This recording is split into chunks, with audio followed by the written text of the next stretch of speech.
अस्सलाम वालेकुम जोन में वेलकम करती हूँ। आज हमारा थर्ड लेसन है। पिछले लेसन में हमने फॉर्म्स ऑफ टेंसेस पढ़ा है और इस लेसन में हम टाइप्स ऑफ टेंसेस पढ़ेंगे। प्लीज़ मेरे चैनल को वॉच कीजिए, लाइक और सब्सक्राइब कीजिए। तो आज हमारा टॉपिक है types of tenses. Action tense की 5 टाइप्स हैं।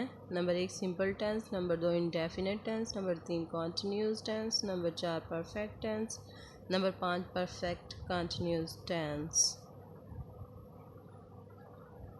नंबर 1 पे है, इसके आगे एक्सप्लेनेशन है। ये टेंस किसी नाउन या प्रोनाउन की 5 पहचान, मलकियत, हालत बताता है। इसमें कोई मेन वर्ब इस्तेमाल नहीं होता बल्कि लिंकिंग वर्ब इस्तेमाल होता है। मसलन ही इज़ ए डॉक्टर, पहचान he has a car, Malkiyat his car is red, हालत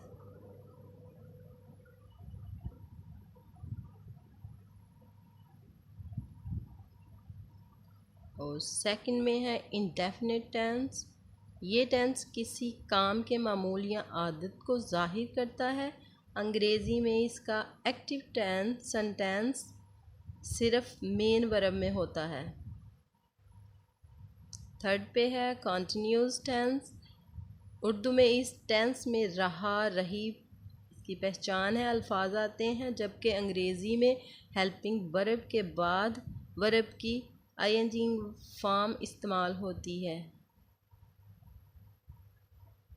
फोर्थ पे है परफेक्ट टेंस।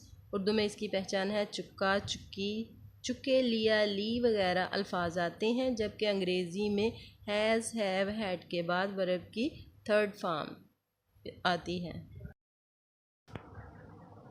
फिफ्थ पे परफेक्ट कॉन्टीन्यूस टेंस है। उर्दू में ता रहा, ती रही, ते रहे अल्फाज आते हैं, मगर इस टेंस में वक़्त का जिक्र होना ज़रूरी है। अंग्रेज़ी में had been, have been, has been के बाद वर्ब की इंग व फॉर्म इस्तेमाल होती है और वक़्त से पहले सिंस या फॉर आता है।